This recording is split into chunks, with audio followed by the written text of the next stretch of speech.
What's up, everybody? This is the day that the pools have made. We shall rejoice and be casting it. Welcome to the Unsung Heroes Tournaments Phoenix Cup Playoffs. I am Truth AM. Joining me for the first couple of matches here is Rebobson. Rebobson, how are you today? Hello there, my good man. I'm doing fantastically well. That's for asking. Had a very Hearthstone-y day. How are you today? I'm having an all right day. My son is adorable, and I dropped him off to go be adorable with other adorable kids, so I can be here with you. That's how special you are to me. I'm touched. I think I'm overcome with emotion. You can't hear it from my voice, but it's there. Now, I believe you. I am ready for some pretty fantastic matches because we've got. Well, why don't you tell us who's coming up first? So first up, yeah, let's talk about some changes that happened. First up, we have Mess versus Blitzchung. Mess is playing in place of, I believe, his teammate Manny Show, who was unable to be with us today. That I believe that is correct. Right? Yes, they are, I believe, teammates on RBG, Royal Blue Gaming.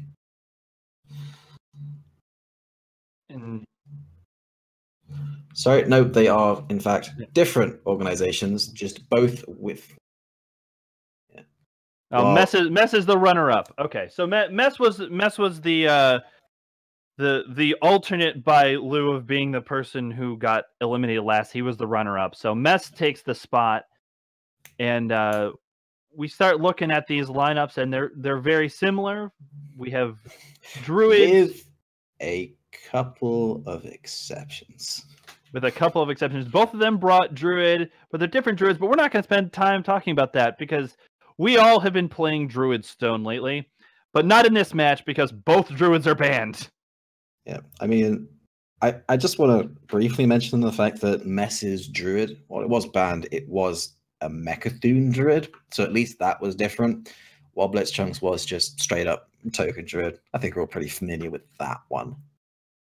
Yeah, the token druid minus giggling inventor, which I don't think makes any of us sad.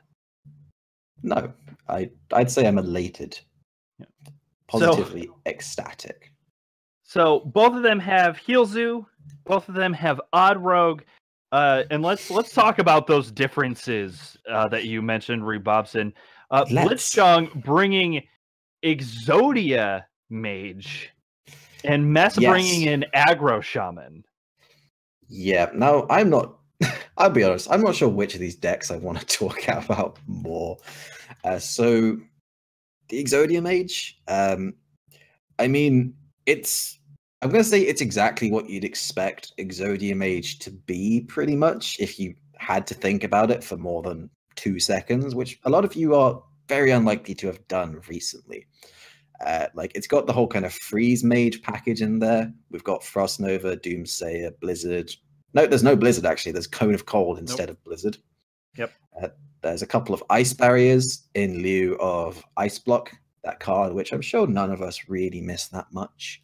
Not in the slightest.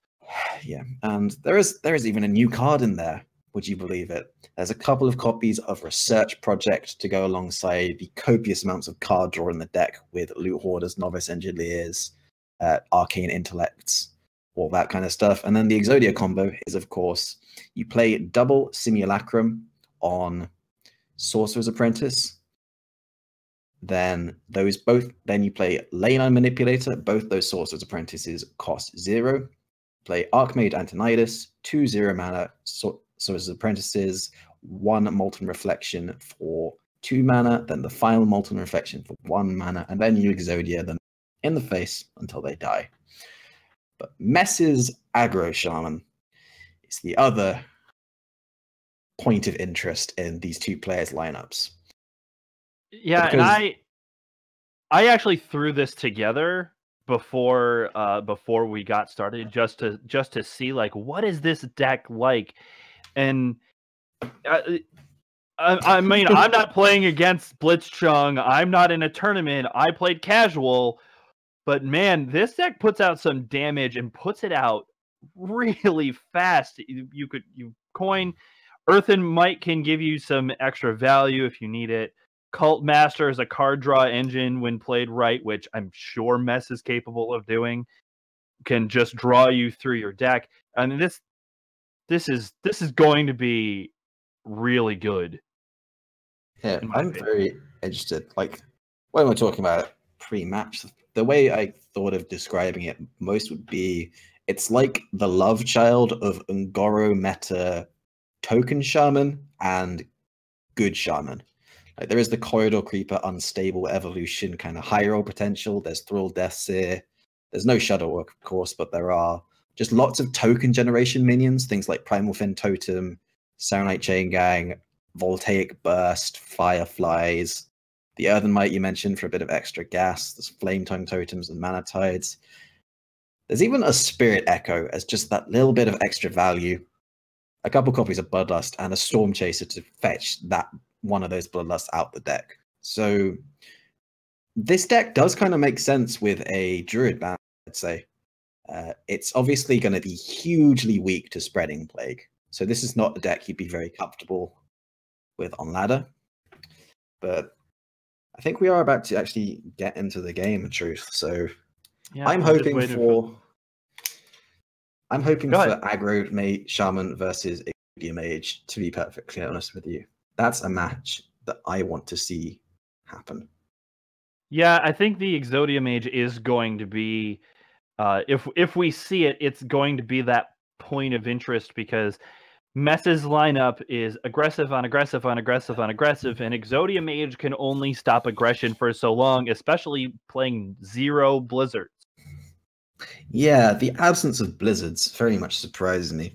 I do wonder, like, do you think the Mecha'thun Druid might have been a way that the Exodia Mage could get a win? Like, who is favored in Mecha'thun Druid versus Exodia Mage? Does anyone in the world know? No. The answer to your question, does anybody know? No. Okay. If I had to speculate, and since I have a microphone, I'm going to do that. I would say that it really depends on if they can draw. If they drew out, who drew out the combo first? Could Mecha'thun empty its deck before Exodia was assembled?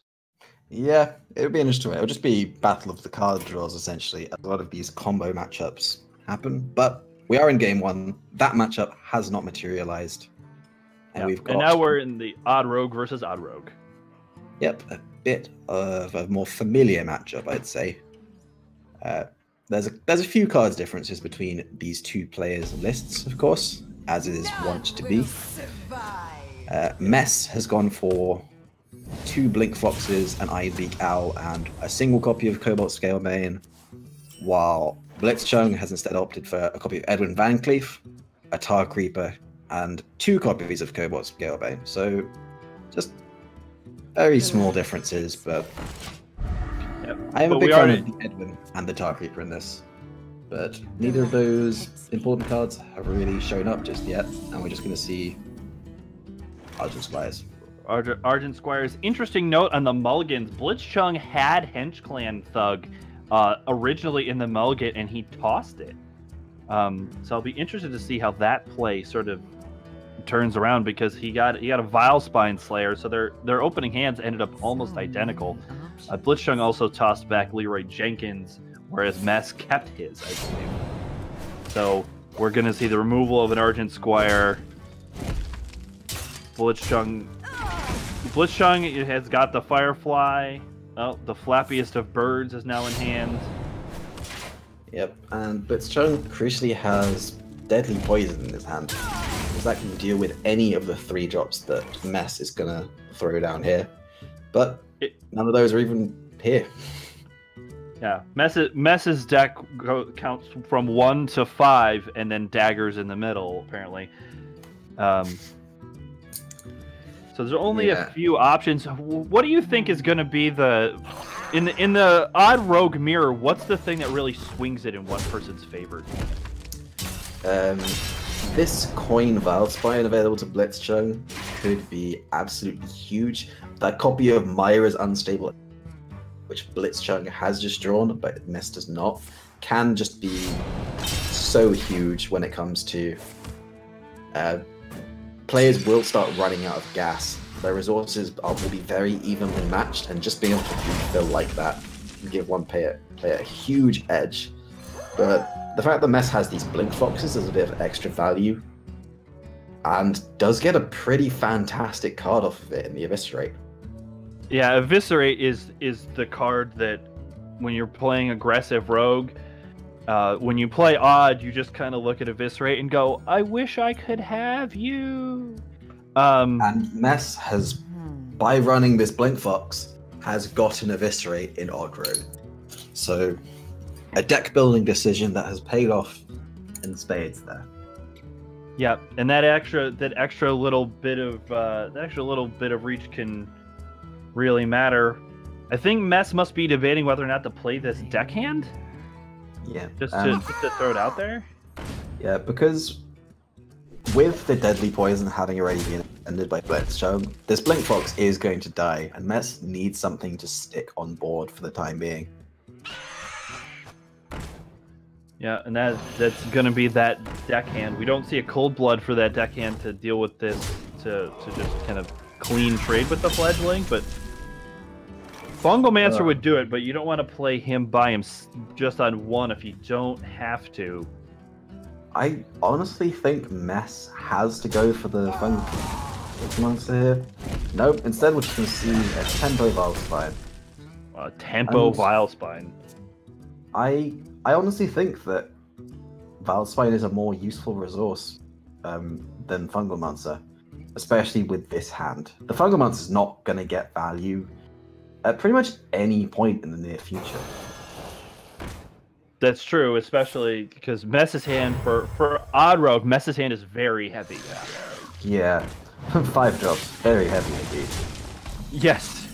It's not a statement you hear often in games of Hearthstone, but when your deck is built to go kind of 1, 2, 3, 4, 5 and done by 6, when your hand is 3 5 drops, that's a lot. And Mess's hand is, can I say a mess and still feel good about myself? I mean, no, I can't, but I'm going to say it anyway. His hand is a mess. It just depends on the kind of standards you hold yourself to.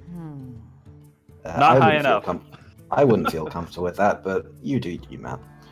Yeah, this is just so wonky as an odd rogue hand. There's just nothing we do, and I'm really looking at this Fungalmancer, and I just don't see a situation where it's going to get played anytime soon. Well, Vilespine would be the kind of tempo swing that Mess needed. Right, so the Mess can clear board here. He could deckhand into one of the Fireflies, dagger the other one, and then eviscerate the Vilespine, but then you have nothing on board. Not that anything would live anyway, I guess. Yeah, Mess is base. Yep. I actually quite like this a lot. There is the Leroy in hand, and this just means Cold Blood is now lethal. So that is a great spot from Mess. I think he has acknowledged that he has lost the board. He's not winning it back and winning this game. The way he's going to win this match is through surprise lethal. Yeah, you have to, and that was the point. Eventually, there's always that turn, and I think this is what differentiates pro players from the rest of us is the ability to acknowledge the turn where it goes, okay, I just need to kill them now. But this is a lot of damage. Yeah, that is 12 to the face on this turn. This sets up a counter lethal on the flip side, and Mess cannot answer this. Maybe has to use the Leroy.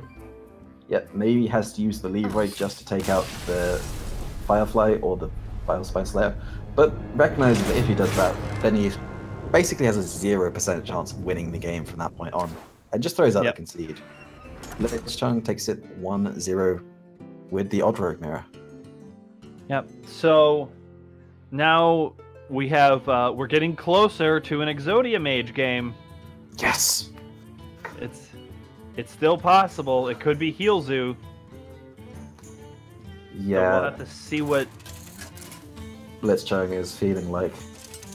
If I was Blitzchung, I'd be going with the Blitzchung agrees. Yeah, Blitzchung agrees. Now, Mess's hand looks from my sitting here looks very strong for a rogue open, for an odd rogue open. Yeah, I think this is a full keep for Mess, to be honest. Well, Blitzchung's hand is looking a bit less solid. There is a Voodoo Doctor, but no Happy Ghoul. There's no self-damaging. There is a Soulfire. Oh, and now that is a better hand. Yeah, that is a 1, 2, 3. Just need a Happy Ghoul, and that is a hand that can only make you happy if you're Blitzchung. I'm real full of real bad puns today, and I'm only a little sorry. You should be very sorry. I know, but I'm so used to having to do it at this point. Yep, coin Keleseth. Never a bad play, really. No. The only play more powerful than that, Gallo and I talked about it a few weeks ago, is Keleseth on 0, which we all know is not possible, but it's great to think about. Oh, there's the Happy Ghoul. Yeah, there it is.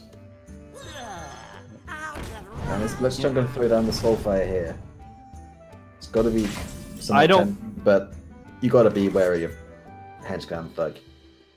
Yeah, and I think it's too risky based on because you've basically 6/6 for 3 your next turn if you don't do that.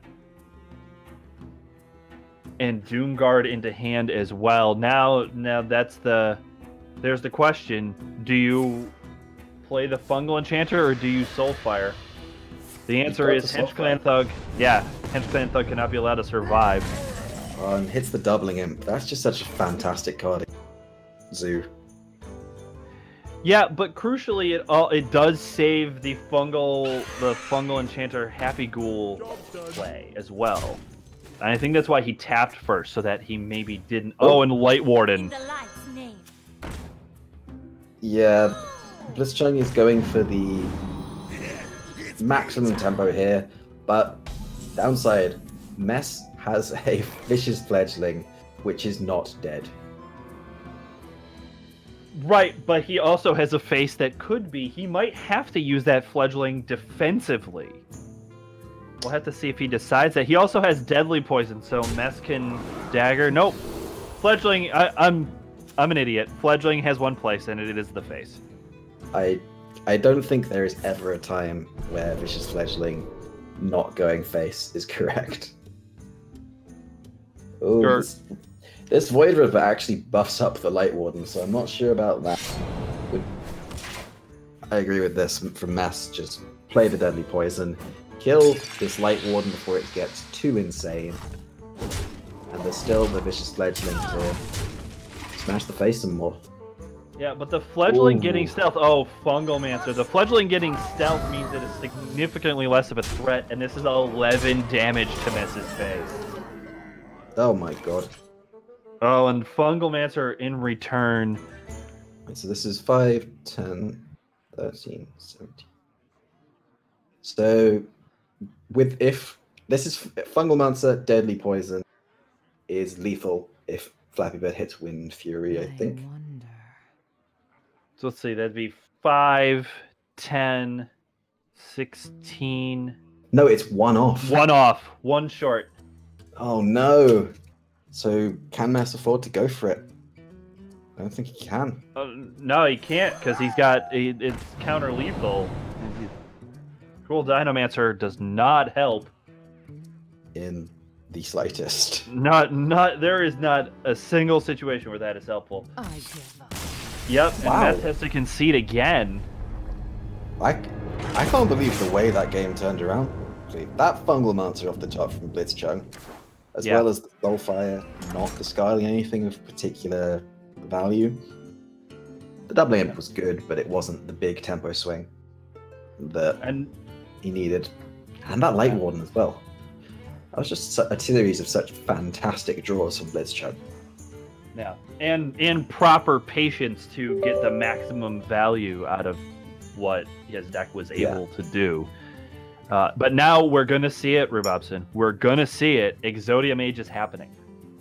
Oh yes, it is. And what do you think Mess goes with first here of the Aggro Shaman, Odd Rogue, and Zoo Warlock? I personally am a believer in when something isn't working, switch to something else. So I would probably go to the Zoo. Yep, I imagine Zoo will do. No, we're seeing it. The Shaman, there it is. We're gonna get to see Token Aggro Shaman versus Exodia Mage.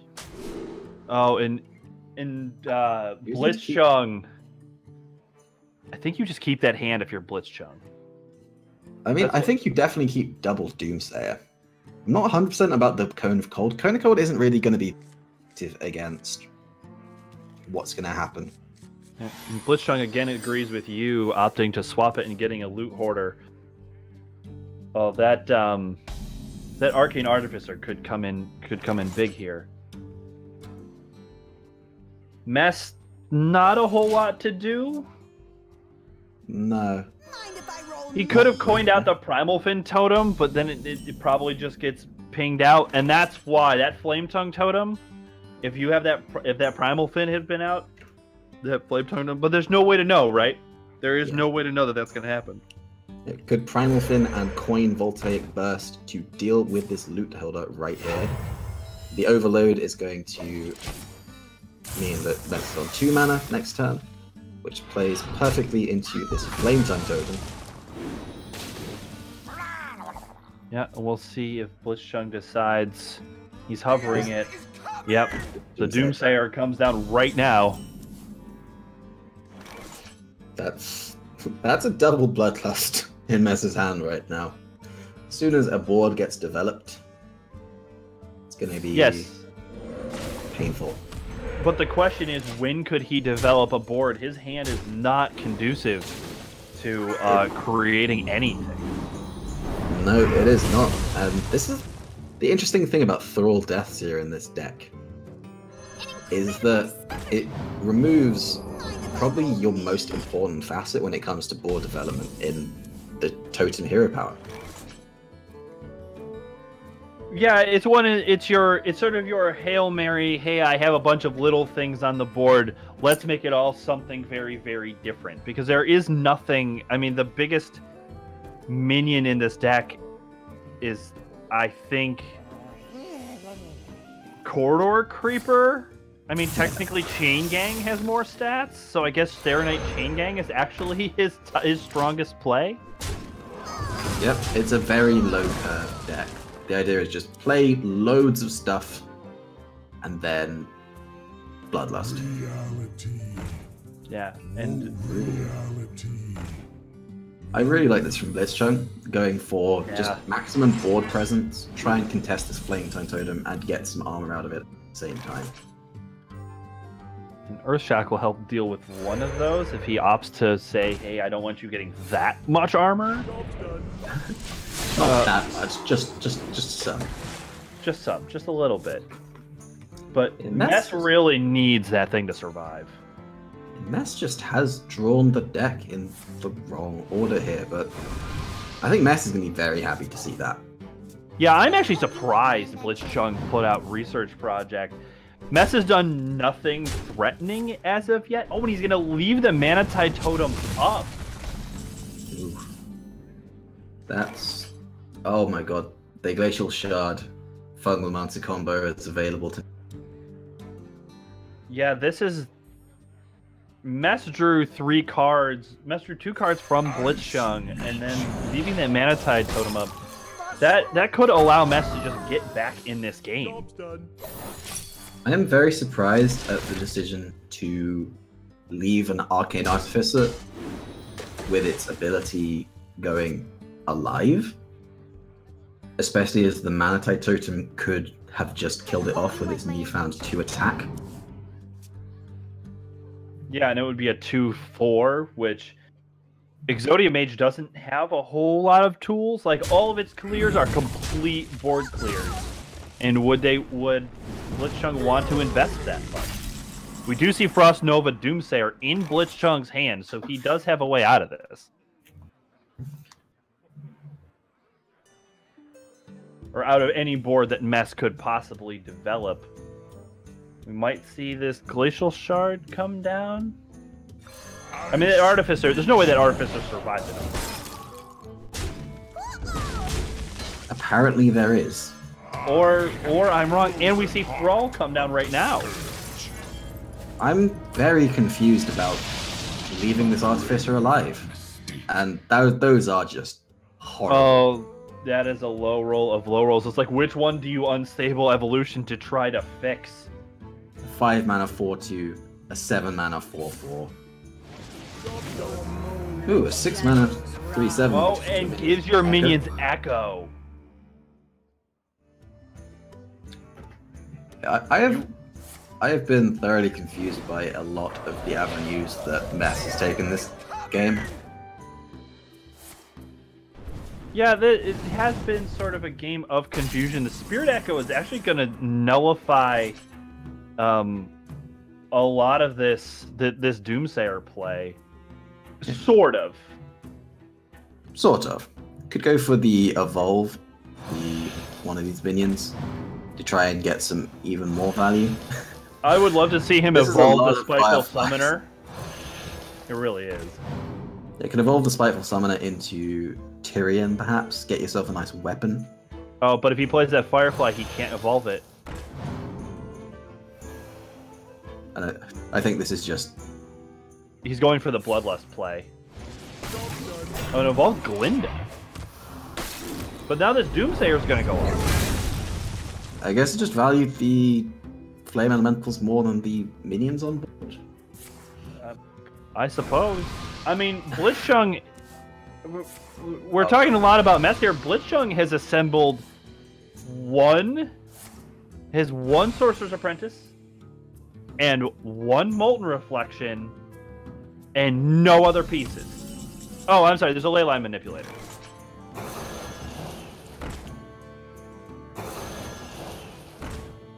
Yeah, but no Simulacrums yet, usually. And the reason we're not really talking so much about Blitzchung, what he's doing is... He's not doing a whole lot.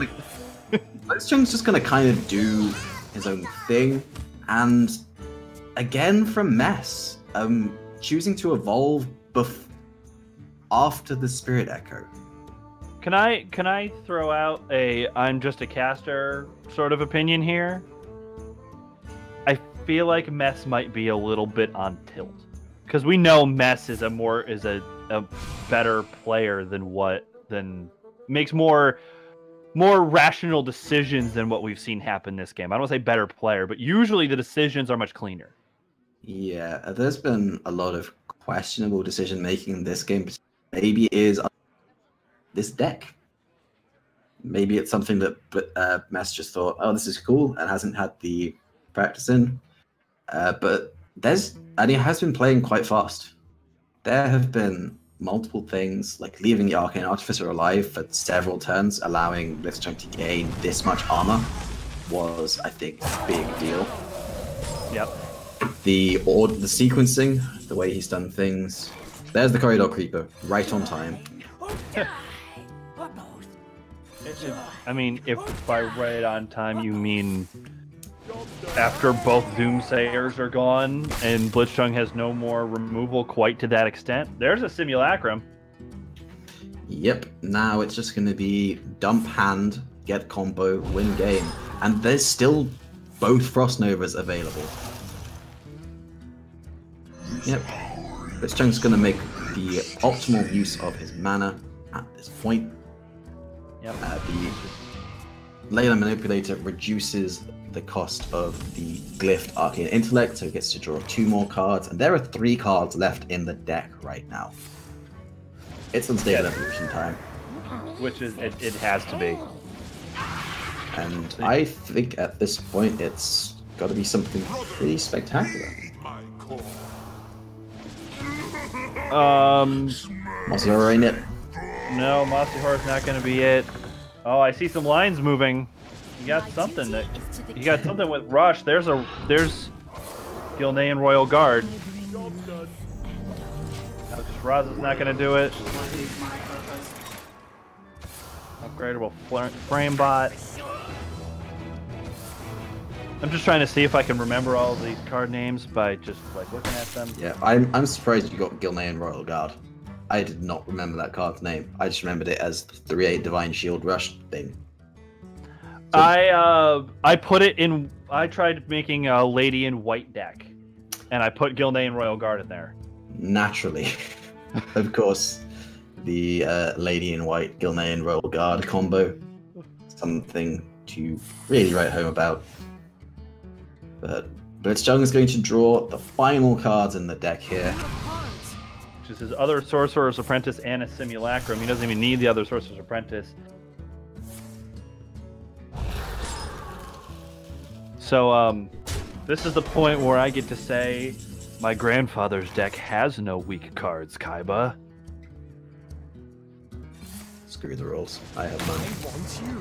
That's gonna throw out an evolution here, throw out a Bloodlust, and I think throw out a Concede. Probably. Is game over. We see a Sorcerer's Apprentice. We see another Sorcerer's Apprentice. We see Moon Reflection. I think we just saw Blitzchung very, very close to throwing out a 2-mana Sorcerer's Apprentice there, which would, of course, ended the game. Yes, that would have not gone well for the whole point of the deck, because then everything is dead. Yes, because then you cannot play Antonidus, you cannot die, and then you lose the game. But no such thing here. Blitzchung knows what he's doing. Blitzchung's handled this whole series very capably, and I think his play has just, on the whole, been a lot cleaner. Yeah, and Blitzchung with a clean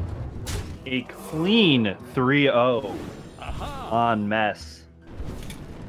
As we see the last Fireball, Mess deciding to just say, I conceded the last 2 games, you earned this one. Yeah, I think that's really what you have to do, play against Exodia Mage. Like, the fact that they have got to that point, you got to give them some respect. Let them finish you off. Yeah, it's the honorable thing to do. And with a different draw, can you imagine how differently that game would have gone, considering that the second Simulacrum, Archmage Antonidas, and one of the Sorcerer's Apprentices were the bottom 3 cards of Blitzchung's deck? Yeah, but I think there were multiple decision points there that I did question. I think evolving the Manatide when Mess's hand was quite as weak as it was probably a mistake. Went in on the Thrall, I think, a bit too soon. Of course, leaving the Arcane Artificer alive, I've already spoken enough about how I think that one was a mistake. Especially clearing off everything on the board, bar the active Artificer. Actually trading into the not silenced one seemed very strange to me. Yeah, it was a lot of decisions that you know, we don't understand. That's why I'm saying, like, we've seen Mess play better. We know Mess play better. Yeah, definitely. I think the first 2 games really rattled them. And not to take anything away from Blitzchung, who played very clean and just sort of took what was presented to him and said, this is what I'm going to do with this, and made a lot of, made a couple of questionable decisions in the Exodia Mage game, but, when you have Frost Nova, Cone of Cold, Doomsayers, like, he just took what the game gave him and said, okay, I am going to advance my win condition, and took the series 3-0. Yep, just a straight 3-0 there. Blitzchung moving through to the top 4. And I do believe we're going to have a very quick break. Then we're...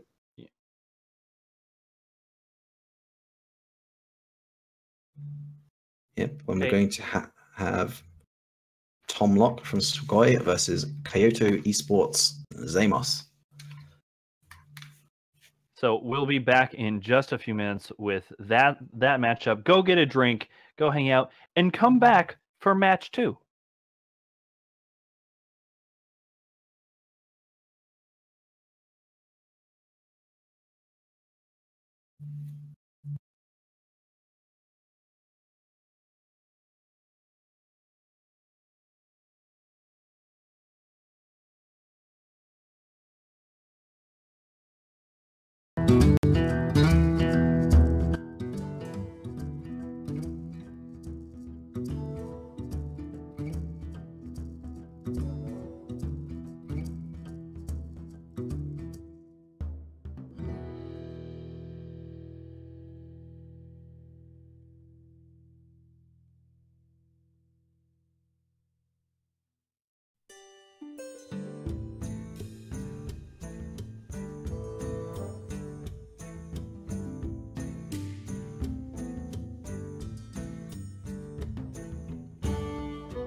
Welcome back to Unsung Hero Tournaments Phoenix Cup Playoffs, Match 2.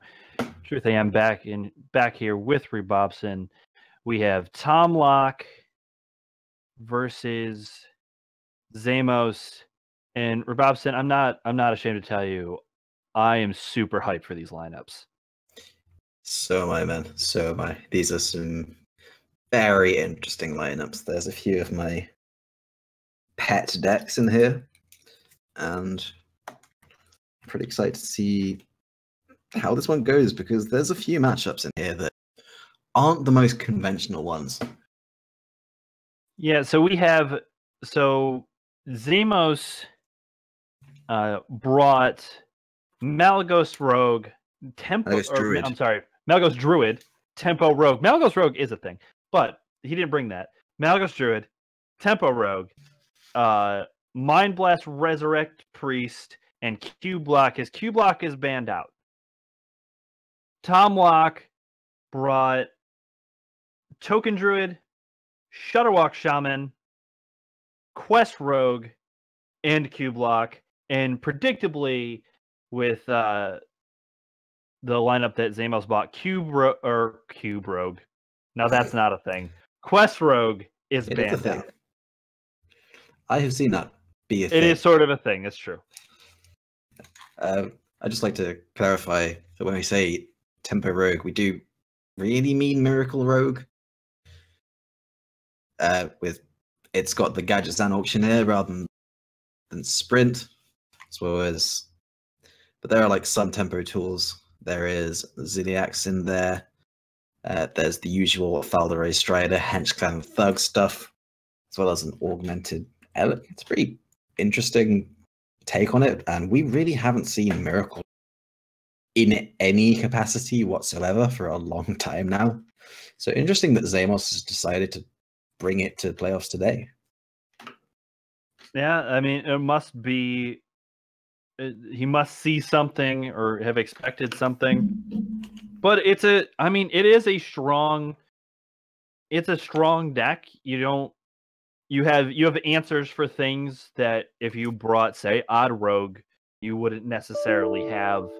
But also create, sort of your own problems when you make, and by your own problems, I mean for your opponent. If you have managed to get the Elec Faldori Strider thing off, suddenly there could be 6 4/4s on the board. Like, what do you do?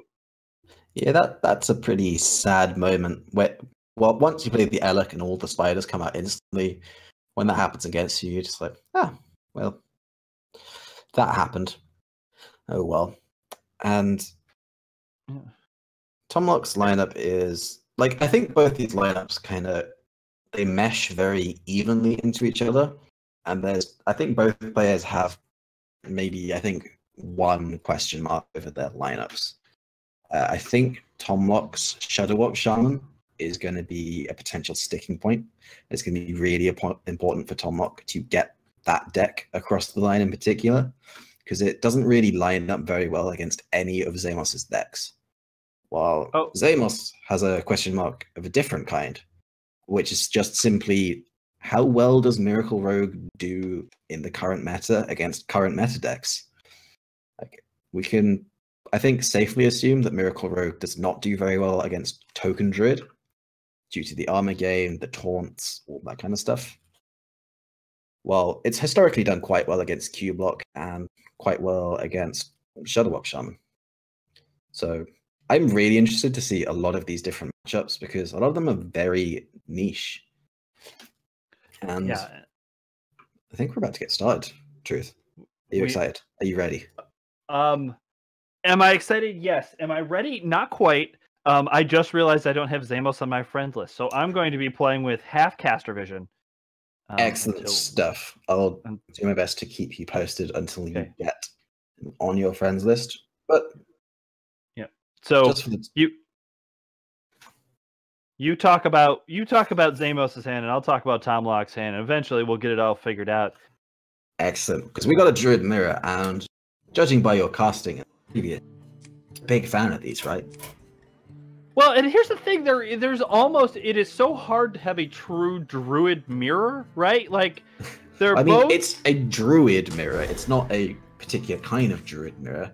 And oh my goodness, this is a hand from Zamos. Well, I'm not. Tomlock kept his whole hand, and I'm surprised by that, because he did not keep the entire hand. I think he simply kept Violet Teacher. But he is rewarded nonetheless for a drawing of a Wild Growth on 2. But Zamos picks up the Nourish, which makes this hand even more insane, as if that was actually possible. Zamos is going to go Wild Growth into Twig, into Nourish, into Malfurion, into Coin Ultimate Infestation. Oh, jeez. So what you're saying is it's the nuts. This is just Druid doing the most horrendous druid things. Well, and not to be outdone, Tomlock has got the cards to get tokens going. But tokens are scary to generate against a deck that you know full well has Spreading Plague when you don't have Soul of the Forest. When Zamos has this copy of Swipe in his hand, just ready to go. Zamos may even be thinking about, is this Violet Teacher something that he really wants to deal with right now? Because a really important thing to note about Tomlock's build of Token Druid, as we can see, it's the Violet Teacher version, it's not the Strong Cell Scavenger version. So there is a lot less possibility of board generation with this deck. And I can see both sides now. Good, thank you. Good stuff. We're happy to have you back on board. Yeah, now I can see everything. I think the Strong Cell, and to your point, I think the Strong Cell Scavenger build went to the side as a result of the Giggling Inventor nerf. Personally, I think that the Strong Shell Scavenger build is still stronger than the Violet Teacher version, even without Giggling Inventor, because there is just more you can do with it. Tomlock is really not forced into a pretty sad play here. Spreading Plague for 1, just not really where you want to be. And Zamos could go for the Swipe, Wrath, and Hero Power on this turn to try and get some cards out of his hand. He could also just play the Lich King. Your point is valid in that it doesn't allow you to then Ultimate Infestation on 10. Yeah, which is what you really want to be doing. You have drawn this efficiently, and remember, Zamos did keep that Ultimate Infestation in his hand, so the intention was always to play it. But Lich King does it from Zamos's perspective. Lich King answers the board entirely, and Tomlock hasn't played anything to give him armor, so Zamos is probably not worried about a Spellstone. So it just sort of answers the board. The Swipe helps. Swipe, Spellstone, and potentially even a Hero Power to face tank here. No, we're just going to see these little 1 attack take up. Keep generating this board. But, truth, how about Spreading Plague, Coin, Swipe?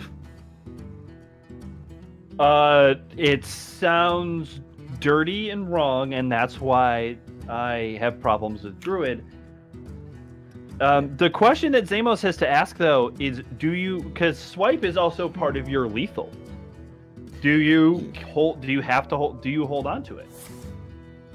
Wow, we are seeing a Moonfire Coin Ultimate Infestation. Zamos needs to pick up a Arcane Tyrant here, or he will burn a card on the following turn, but there is a decent chance that one of the 2 Arcane Tyrants is picked up, and it is the first card to come off the top. Yeah, there it is. No worries there. Yep, and we see Dream Petal get picked up. There's Floop. So we'll have to... Still no Malagos in hand, though. So Zamos cannot complete his combo just yet. But at the same time, there's no rush. It's true. Tomlock isn't exactly threatening with a board of Soul of the Forest Wisp. Yep. Gonna play some Poisonous Spoders, though, and start jamming face, because Zamos is getting a little low on health. It is very important to note. It's actually down to 19 now. Yeah, and Malagos Druid, unlike other Druid versions, I don't think runs as much armor generation. Well, all the Druids run the same kind of armor generation. There's still Malfurion, there's still double copy Branching Paths, there's still 2 copies of Ultimate Infestation. That's a lot of armor. Odd Warrior, eat your heart out. And speaking of Malfurion, could quite conceivably play this turn alongside a Wrath and a Spellstone, if Zamos wanted to get some cards out of his hand, perhaps. And to your point, would allow him, he would then get the 3 armor hero power, which would allow him to get his health back up. Precisely. So we'll see. There's actually going to Wrath for card draw here. That doesn't feel this hand is going to be doing the business just yet. There's the Malygos. There it is. There is the dragon itself. I wonder if we're even going to see this Spellstone played here. Yep, we are. Xamos taking the opportunity here to push pace, however, choosing to summon Poisonous Spiders of his own, because it's much better play against the Spreading Plague from Tomlok. And if Ultimate Infestation does come out, as is very likely, with a Token Druid going into 10 mana, then one of these Poisonous Spiders is just going to eat that Fire straight up. So it's looking very rough for Tom. Yeah, Tom's been put in a rough situation. We have yet to see, maybe he'll get it off this Ultimate Infestation, we have yet to see anything that really will generate tokens. Yeah, it's true. We're still yet to see a single Whispering Woods. There is a copy of Spreading Plague in hand, but Xamos has never really gone wide enough for it to be relevant. Although now, if Xamos were to go wide, then Spreading Plague, Soul of the Forest is now very much a thing. But I guess this must be lethal. Yeah, it must just be, because here's Malygos, and then the fake Malygos, the flooped Malygos. Malygos that makes me cry. It is not lethal, but it is a pretty indomitable board position. Tomlok can swipe away one of these Malygos, but the other still survives. Is Malygos the official plural of Malygos? Potentially not. I'm gonna go with yes, because I say so.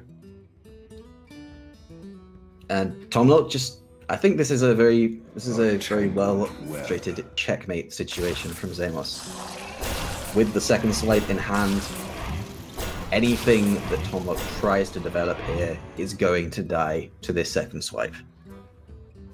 Yeah, and Tom doesn't have the resources you would need to kill both Malygos, or Malygos. I'm sorry. I have to, now that I know the terminology, I should use it. My thoughts are plain. But you're just in this. He could also Spellstone hero power for armor. You could Spellstone away the 3/4 Malygos. Yep, that is a possibility. I think Tomlok can really do here. Because we know that he went for attack. Yeah, actually choosing to hero power on one of the Poison Spiders. I guess this is the play from Tomlok saying, I lose if you have the second swipe, but I might win if you don't. Of course, we can see with Cast Vision that the second swipe, but it was unlikely to be there. There were still 11 cards in the deck, so I think Tomlok there was kind of playing. He wasn't playing to not die, he was playing to maybe win. And I like that. Yeah, it goes back to what we talked about in match 1. You have to realize that sometimes there's a point where you who was it? Herm Edwards? Forever ago, the famous sports rant where he goes, "You play to win the game." And sometimes you just have to make a play and go, you either have this and you kill me, or you don't and I turn this. None can escape. Yep, I'm not at all familiar with anything you just said, so I'm going to take your word for it. But we are getting into game 2, and it is that matchup I spoke about previously. It's Token Druid versus Miracle Rogue. I think this should be a pretty good matchup for the Token Druid, as there's nothing like Vanish in the deck. And when you have this kind of opening hand, truth, from Tomlok, you got to be feeling pretty good. Yeah, you are definitely happy to see all of these cards. Yeah, he can do a very similar thing to what Xamos did to him last turn, except he can't coin into Ultimate Infestation. Tomlok could even go for a cheeky Whispering Woods here, if he thinks that Fan of Knives is not for. Yeah, I mean that's the decision. Your option is really that or hero power pass, because that swipe is going to be critical in this matchup. Yeah, but at the same time, there is the counter argument. Even if you do YOLO Wisps, where there is no follow-up, you just have a bunch of 1/1, don't do anything. Zamos has the 3 into 4. There's the single copy of Augmented Elec, as well as the Faldore Strider to follow it up. This is going to be a lot of 4. Yeah, and Tom Locke is saying, I'm going to keep with my... Like, I know what that Elec means, but I'm going to stick with my strategy. Nourishes... I mean, you're a druid, you ran for mana. It's what you do. Yep. But now there's going to be 6 spiders crawling around Zamos' deck. At least we think that's going to happen. You know, we're not the ones playing the cards, so he could opt to do something else, but... It seems unlikely. It does seem unlikely. And there it is. Oh, you know what? I found the weakness in Zamos' deck. I found it. I see it. It's on the board right now. Do you know what it is? Do you see it? Do you see it, Rebobson? I do not. Please enlighten me. The Augmented Elec isn't golden. Ah, bummer. Every other card I've seen from his decks has been golden, with that one exception. That's very interesting. Maybe he just forgot. Maybe ran out of dust. Yeah, but Blood Mage Thalnos Eviscerate is such a perfect answer to this Violet Teacher. I'd really be very surprised to see anything else come out right now. And then Gadgetzan Auctioneer with the coin and double backstab on the following turn is going to go nuts. Yeah. Yep, that does seem to be the cleanest play to set up for an auctioneer play next turn. I was going to say I think there's also viability for Thalnos backstab Shiv onto the teacher. But you're right, if you're setting up for a big auctioneer turn, you want to keep those backstabs. Yeah, this also does work. Shiv into Eviscerate, going to hold onto the Thalnos in case of some extra spell damage maybe needed later on. Tom Locke just picks up another fantastic card in Malfurion the Pestilent, and has the option of either playing that or just playing Cenarius and getting 2/2 taunts, both of which are looking honestly quite appealing right now. Yeah, both of those are real solid. He's still, I mean, if you're Tom, you're looking at your hand and going, "Can I have that Savage Roar that was in my hand all of last game, please?" We see the first spider, and these backstabs now are gonna go insane. Yep. We're gonna see a lot of another spiders. spider. Oh, there's a prep. This is dirty. Oh, more spiders. Oh. Oh So no. we have seen all 3 spiders, which came Faldore Strider, and 1 which came from the Elec. You can see because one of them is not gone. Yep. And that. Oh man. If you're Zamos, you're like, this board could be just that much shinier. Just a tiny little bit. Zamos is feeling so... Actually not even going to use prep with a Gadgetzan on board. That's how good Zamos is feeling right. Well, he's also feeling good because that last draw was Questing Adventurer. So you can Questing Adventurer prep and then get all sorts of crazy value. Because you're still drawing cards and you're making one giant thing. Yeah, but Tom Locke has drawn the Ultimate Infestation on 10. Obviously, one of the most powerful things you can do in Hearthstone, especially if you reach 10 mana artificially several. And is able to deal with that Cold-Blooded Spider and the Gadgetzan Auctioneer, the 2 biggest threats on the board for Zamos. And Zamos is back to development mode, really. I can't see this Sat having any better targets than this 5/5 Ghoul. Yeah, you're probably right there. I think if he wants to develop, you play the Questing Adventurer first.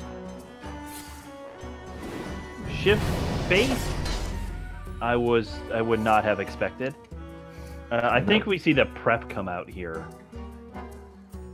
Yep, that is a possibility. Could do something like sap, prep, cold blood as an option. Prep, sap, cold blood. Yeah. Essentially accomplish the same thing. But really needs to be pushing his damage base quickly, because as we all know what happens when you give druids time to develop. And Tom Locke is down to a measly 27 health. Yep, and there's the Whispering Woods in hand. There's the Spellstone. I mean, Spellstone swipe. He can clear a couple of these threats again. He throws out this Oaken Summons, which I don't think... I think that's his second teacher's in his hand, but it would upgrade his Spellstone to allow him to clear these problems. Yeah, and this is the thing. Zamos has used... We have seen so many of Zamos' point. We've seen 2 Cold Bloods. We've seen Questing Adventure. We've Spiders. We've seen a Gadgetzan. Very soon, Zamos is going to start threats. Tom Locke can very reasonably just play a kind of control game plan almost. I would really like to see just Open Summons, swipe, Spellstone on this turn. But Malfurion does upgrade the Spellstone, crucially allows for the Questing Adventure to be dealt with. Yep. And can put some taunts up in a way to buy a little bit of time. And actually sends a hero power to face. Tom Locke is going to be counter-aggressive. And having seen a sap, and knowing that there is a single copy of Farspine Slayer in the deck, he's probably feeling quite... Speak of the devil. Speaking of... Yep. And Zamos, once again, going to be able to push a counter swing its own and try and seize back the tempo again. Yep. And we haven't seen, I don't think Tom has played either Spreading Plague or maybe just one. There's the Soul of the Forest, so there's your protection against Fan of Knives. But I think right now, Tom still has to play the defense of his face. Yep. I do wonder if on the previous turn he could have gone for something a little less aggressive with the open swipe. At this turn it can still go Violet Teacher, swipe the 8/3, and Power of the Wild or Hero Power down. Yeah, I mean that's sort of... Tom has to do... I think Tom does have to do something to relieve the pressure. He does swipe the 8/3. We see the hero power lighting up here. And, I mean, the Hench Clan must die. Right? Yeah, that's your direction. Although with both Cold Bloods out of the way, Tom Locke is a lot less frightened of burst damage. It does look like he is going to kill the Hench Clan Thug. Say, okay, I'm just going to keep playing this game nice and slow, because with Branching Paths in hand, with both Cold Bloods gone, with a single Eviscerate gone, there isn't that much damage left in Zamos' deck. It has to come from the board. Yeah, Tom is playing the sort of the win condition every Druid deck has. If it wants it, which is armor and weight. I can outlast you. Especially a deck which draws quite as much as Miracle Rogue does. Fatigue is a very real proposition. Yeah, Miracle Rogue is one of those decks. It's one of the few decks. Oh, we see the Fan of Knives come out against the one teacher. He gets a Spider. He gets Reward of the Spider and his second Fan of Knives. So... Yep. And there is the big boy Edwin, which... I mean, that has always been the kind of OG how to beat druids. Make a really big Edwin. Because if there's no naturalize, they die. Yeah. Oh, and now we have the Whispering Woods. I mean, if you're Tom, you're sort of free of pressure at this point. Um, Well, you're not free of pressure, but maybe you feel enough relief from the pressure that you feel like you can set up a threatening board. Yeah, I think for Tom Locke, if he hero powers to armor up, there is no combination of cards that Zamos can play, because it would have to be Leroy, Eviscerate, and Shiv are the only damage cards left in the deck. That is 11, 12 with Dagger, and 22 on board. So Tom Locke, by making this play, has said, I know I'm still alive next turn. And Zamos has to deal with this board, or the Savage Roar, the branching, are going to come into. The only taunt in Zamos' deck is the Ziliax we see in hand, and that's not going to do enough. Yeah, So and the Tom max. Locke has this in the back. Yeah, I think he does too, because at most Tom Locke can bring him down to 4. He can bring him down to 4, but Branching Pad Savage Roar still kills for 18. It's still lethal. Truth. We're silly. We spoke about them. That is the reason Zamos was holding us.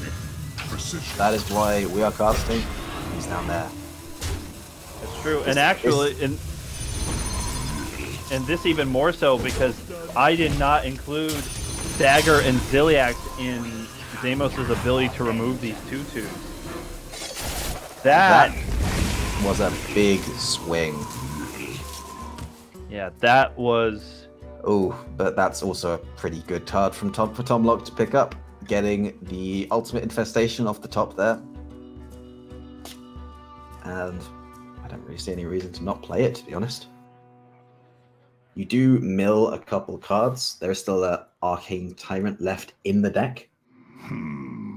Yeah, but you're going to mill 1. You're guaranteed.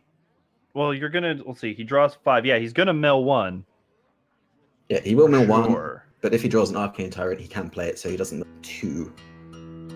Yep, Ultimate Infestation is going to happen.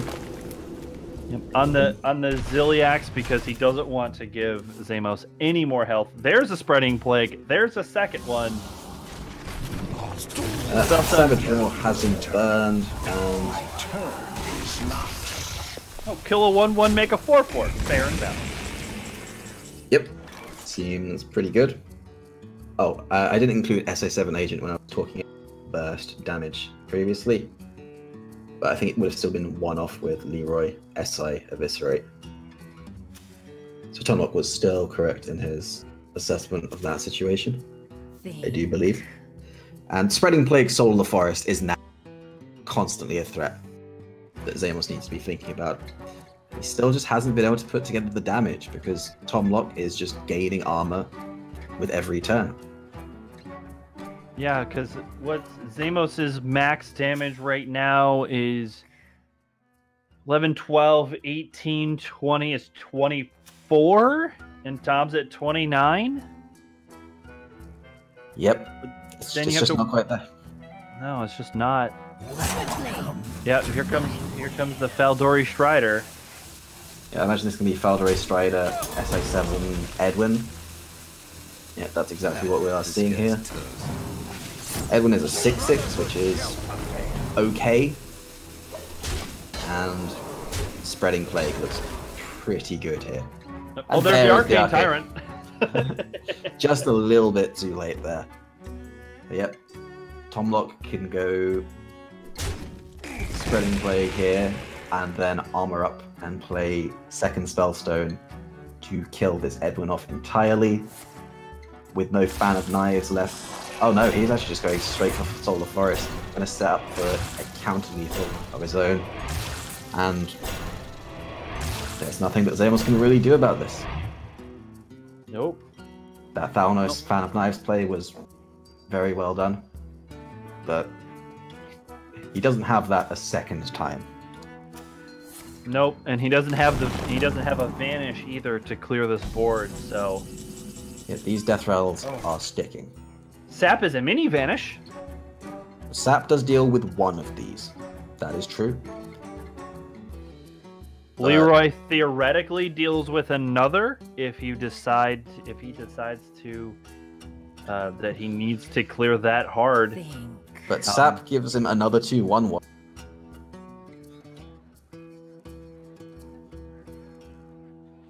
Yeah, we'll have to see what. There's the Edwin into 1 makes sense. Here comes a Sap. I think we see Leroy and Dagger here. Because you can pop all of the 5 healths. And with Leroy, even clears some of the 2. You're right, though. It does give 2 1/1s to Tom. Which is like, you did all of this work to get stuff off of the board for Savage Roar and Branching Pads. By the way, here's 2 more tokens. Yep. I'm probably going to see an Eviscerate come on one of these 2/2s. So there is 5 attack on the board. Zamos knows that 1 Savage Roar was burned, as he doesn't really have that information. Yep, but let's see, 5 damage. Savage Roar puts 8 more on the board. That's 13. And then 6 from Branching Paths is exact lethal. Yep. Then, of course, there is Power of the Wild as well as the Hero Power, would put on another 6. So this is very much lethal. Tomlock just taking the time to count it up here. But this is going to tie up the series at 1-1. Thoughts are plagued. Tomlock getting out the calculator, making sure that everything's right. Yep, and he's going for it. Unsurprisingly so, as it was very much lethal. Yeah, you know what, Robobson, I'm actually a little bit surprised. I'm a little bit surprised that Tom would play to win the game. I'm a little bit shocked by that. Me too. I've got to say though, I think both players in this game played it really well. Yeah, that was a master class of how to play Hearthstone, how to look several moves ahead at what your opponent is capable of. Example, the Blood Mage Fan of Knives play. Yeah, that was brilliant. It was brilliant planning, because there were a lot of times where that Blood Mage could have come down and it would have made perfect sense. Yeah, I mean, there was that Blood Mage Eviscerate play very early on in the game, and Zamos didn't take it because Zamos knew he wanted to play Blood Mage Fan of Knives after Soul of Frost had come down. And we are going to get into Miracle versus Shadowbox Shaman. None can escape my fury. But okay, sorry. I was double checking the bans, because I was like, wait, I thought one of the rogues was banned. Yeah, that was Tomlock's Quest Rogue. Tomlock throwing away his entire hand there, as did Zamos, and both of them getting pretty mediocre hands, shall we say. But Zamos very happy to pick up a Cold Blood very shortly. Yes. Oh, you know what? Leroy is also not good for Zamos. Very disappointing. I stand corrected. There is another offender. Yeah. And I really like this Glacial Shard from Tomlock. He's done this because there is the threat of that Flame Elemental Cold Blood play, and through playing the Glacial Shard on turn 1, he's kind of shut that out as an option for Zamos. And then clears off the Firefly completely. Zamos is gonna hope to get some sort of similar progression that he had last game, getting a whole bunch of spiders on board. The spiders are what win this matchup, specifically. Yep. We'll play the Blood Mage Thalmos out much earlier this game, as you don't really need it for the Fan of Knives synergy here. Instead, just looking to cycle with it because the hand is looking very weak. Yep. Tomlock is likely not going to let him do that. Well, he's gonna ooze it. Yeah, the Shadowwalk Shaman's game plan in this matchup is tempo. You just do everything possible to get board tempo, as you know that the Miracle Rogue is so proficient in removing everything you do. That's true, because you're probably not going to have a lot of things on the board. That's not your job as Shadowwalk Shaman. It's not to get a bunch of things on the board, it's to play your pieces until you eventually get was it the jaws that bind and the claws that catch? I always messed his stupid phrase up. Shudderwock. Yeah, that one. And Tomlock here could go for a pretty nice looking Earthshock here on either the Blood Mage Thalnos to deny some card draw, as he quite a weak opening from Zamos, or to allow before he plays it, which would give him the maximum board presence and let him just ping off another dagger at some point in the future and play another 3/3. As a 3/3 is actually quite good here. It's true. We'll have to see. There's the Zola getting that battle cry into the pool, doing what you suggested to get that second gluttonous. And we'll have to see. Yeah, I don't think Tom wants to deal with those with the Flood Oath spiders again. Yeah, he's had enough negative experience front.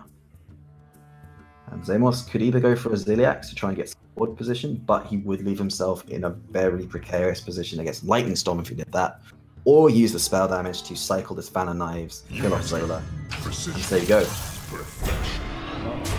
Ziliax is the answer. And Lightning Storm is the counter answer. Yes. But he's going to save Lightning Storm.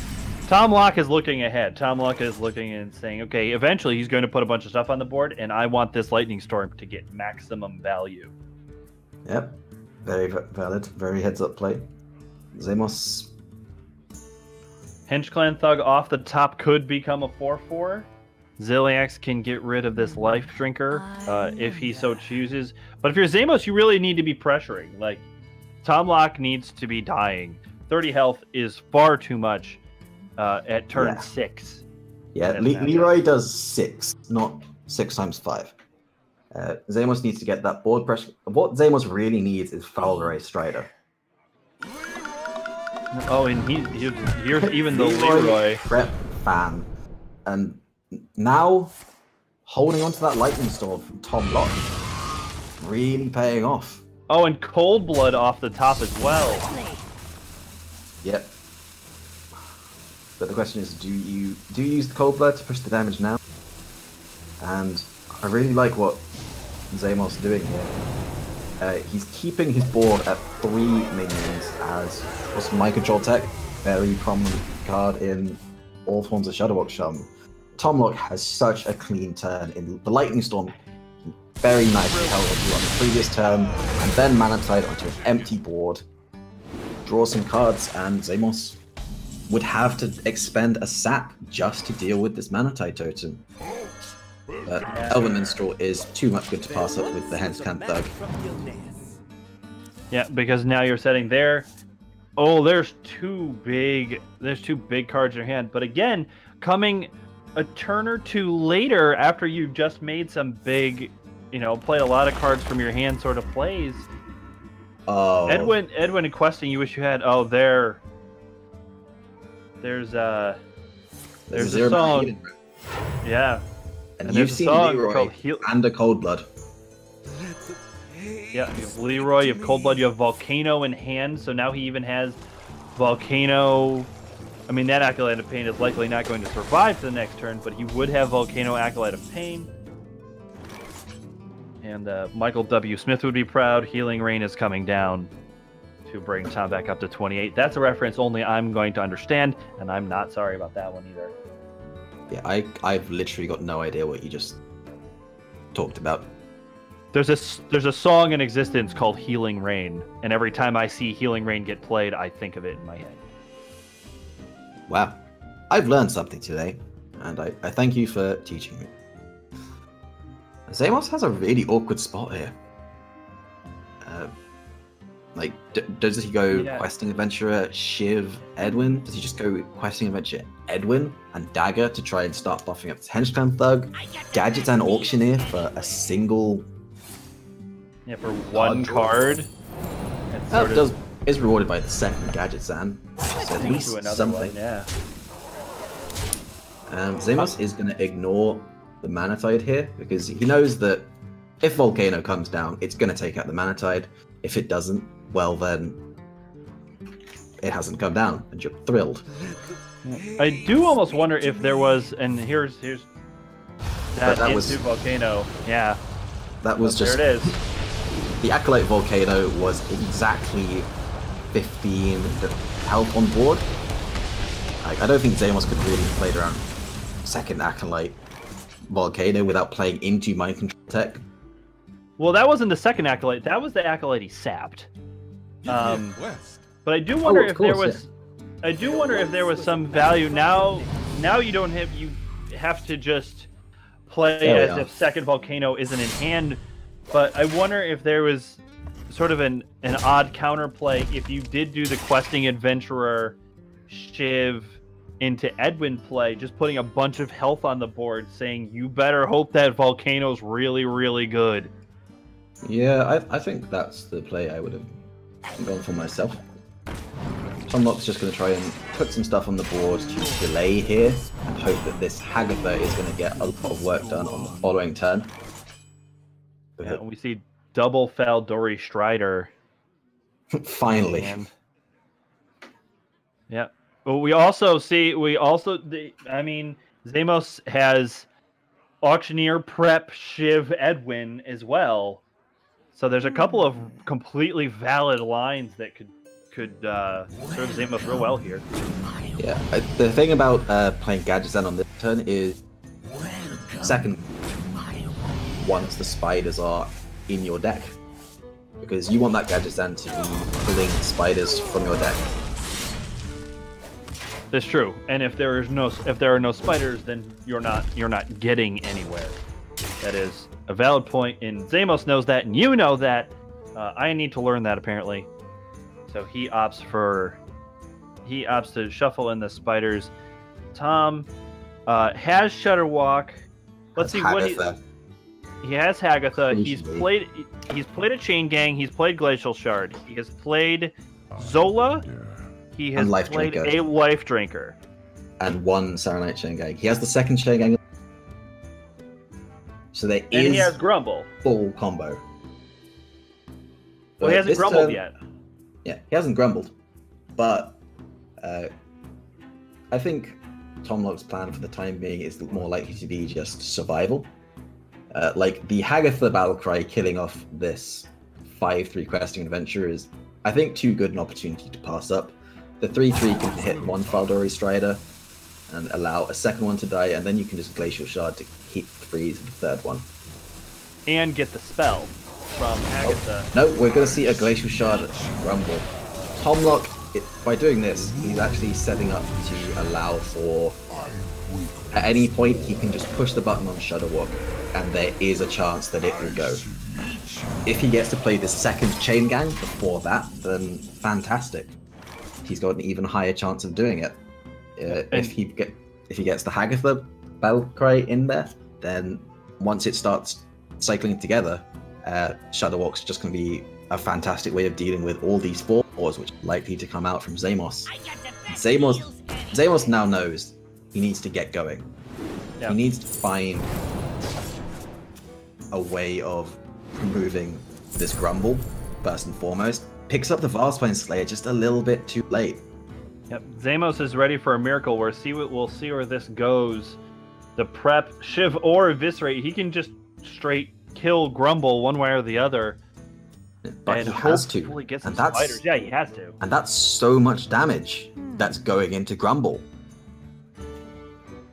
Through freezing all the minions on board, Tomlock has said either you have your one copy of Vilespine or Grumble lives. If Grumble lives, then I win the game. Oh, and that's then we have a lot of spiders. Wow, 3 spiders. 4 spiders. Oh my god. 4 spiders. Well, it's a good thing he wasn't going to try to drop Edwin, because there's no space anymore. Well, that was a humongous turn there, and Tomlock's looking like he's in a lot of trouble right now, to be honest. Yeah, Tom could only get rid of 1. I think this is Shudderwalk time, to be honest. But Shudderwalk doesn't actually get you anywhere. If it goes infinite, then there's the Life Drink, which will heal you for 3, and there are 3 Glacial Shards in there. So if it goes infinite and you get a 1-mana Shadow Walk back to your hand, that's 6 Glacial Shards, which should be a good amount of healing. But Tomlok doesn't feel comfortable with that. Electing to... Ooh. I don't think this was correct from Tomlok, unfortunately. I think that had to be Shadow Walk, as there wasn't really any draw that could have saved him there. I don't think. Yeah, I think I question the Farsight play as the 3-mana part of this line, the mind control tech into Chain Gang. Yeah, like we have spoken very glowingly of Tomlok's playing to win throughout this series so far, but I think that was just one time where that wasn't what he did. Like, yeah, it does seem like he might have overthought that a bit.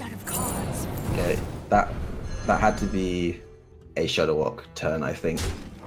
He was under too much pressure and I think he got a little greedy. He was thinking, I need to play this second Chain Gang before I play Shadow Walk. It might fail. Whereas he had to take that chance. If Shadow Walk failed, he would have lost. But there was a chance that he would win the game at that point. Right, and there was value in the point that you made about there are 3 Glacial Shards in the Shudderwalk pool. I actually hadn't even considered that as a survival strategy. I was looking at it going, Shudderwalk doesn't protect your face, but Glacial Shard does protect your face. Yep, as well as healing it for 3.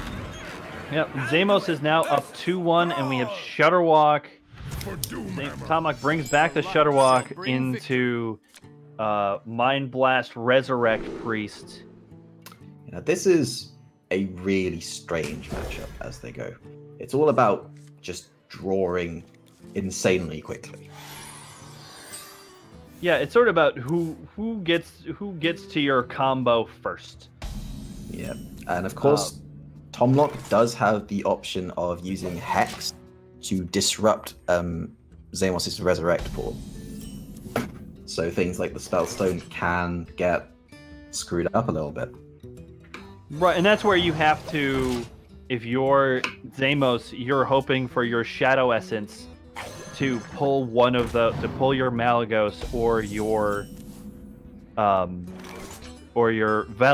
so that way if it does get hexed, you do have a backup copy that can still go into your pool. Yeah, exactly. And Zamos has actually drawn a good chunk of his one-off auxiliary minions here. Like he's drawn the single copy of Obsidian Statue, drawn one of the Radiant Elementals, one of the Gilded Gargoyles, and a single copy of Ziliax, obviously. So those Shadow Essences, like you say, are getting better every time Zamos draws one of these minions. Yeah, because he's closer to, getting a high level. Of course, the important thing, as we're talking about Shadow Essence, is that Zamos doesn't actually have a card in his hand. There is no Shadow Essence for him to get. Now, Shadow Visions can pull it for him. This first one isn't going to do it. Cloning Gallery also getting a bit better as you're going to get those specific minions. What do you think? Zamos picks that. I was thinking Spellstone. What was your? What would you have picked out of those 3? I think it was a toss-up between Cloning Gallery and Spellstone. Obviously, Spellstone is good once you have the minions in your Resurrect pool. Well, Xeric's Cloning Gallery is a way to guarantee that they get there in the first place. Having got a Cloning Gallery, I think taking the Spellstone a lot more, although of course Psychic Scream is just a fantastic card, and Mind Blast is just damage. Yep. So there are a lot of really awkward decisions with this deck. Yeah, and it's really unfortunate that he didn't hit Shadow Essence on either of those, because that would have kind of given him something to do in these middle turns, because his hand It has this Ziliax on 5, and then a bunch of little stuff that's for your big combo pieces, and then he doesn't have anything until turn 9. Yeah, and quite interesting there that Zamos chose not to take Psychic Scream from that second Shadow Essence, but on the previous turn with 2 Chain Gangs, a Mana Tide, and a Gluttonous Ooze, Coin, Lich King. Psychic Scream would have been That's actually quite good. There is also Coin Lich King here. I imagine that will be... that puts Tomlok in a very awkward position, because Lich King is actually a card that you don't want to hex because it's not either Velen or Malygos. Right, but at the same time, it's such a huge threat, and if it's get resurrected, in a bad position. Yeah. And hero power pass from Zamos. There's Hemet. And that is an interesting inclusion in Shop, which of course does all the cheap minions in your deck, except all for the core combo pieces, besides Zola, which does get destroyed. But I really like just playing that right now for Tomlok. Yeah. With a Mana Tide up, it's just so powerful, and you can see why it's so powerful straight away. We are going to see a Coin Xerix Cloning Gallery to follow this up. And is this lethal? It is lethal. Yeah. Wow. And just like that, that is the game over. With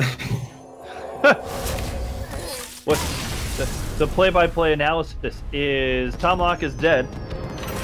Yeah, see, that is the real power of this Cloning Gallery Priest, is the amount of damage output that it has just out of literally nowhere is phenomenal.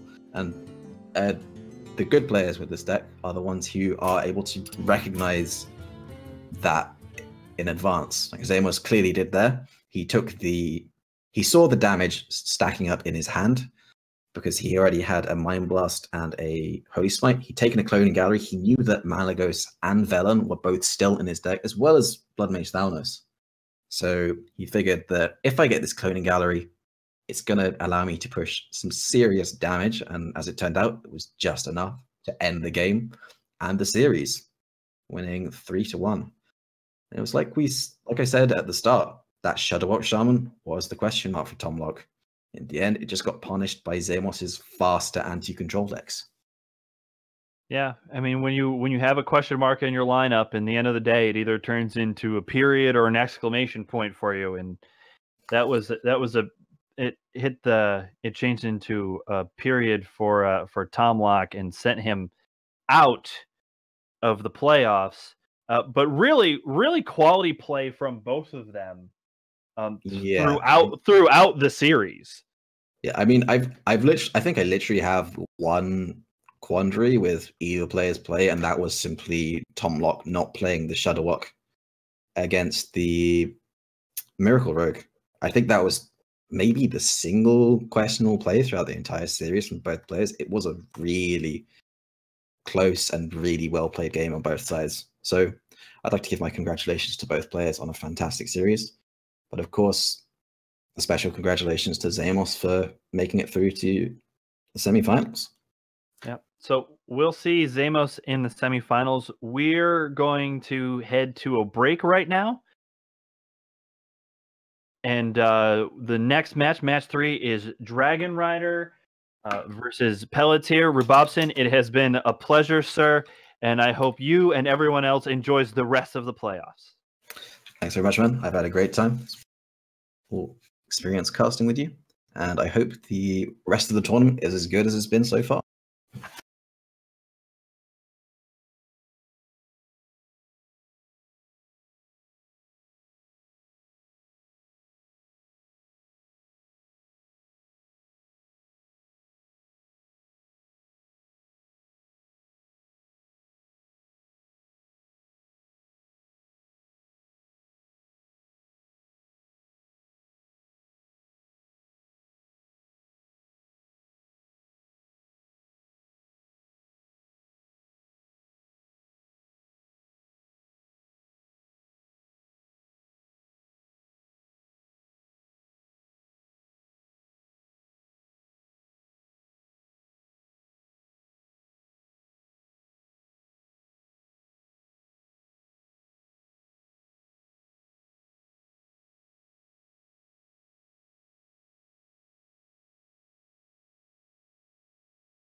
Hey everyone, welcome back to Unsung Heroes Phoenix Cup Top 8 Finals today.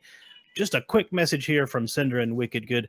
The producer does need to take the stream down for a couple of minutes to resolve from some technical issues, so stick right where you are. We're going to be right back with Peltire versus Dragon Rider. You definitely want to stick around for that, so keep it tuned right here. We'll be back.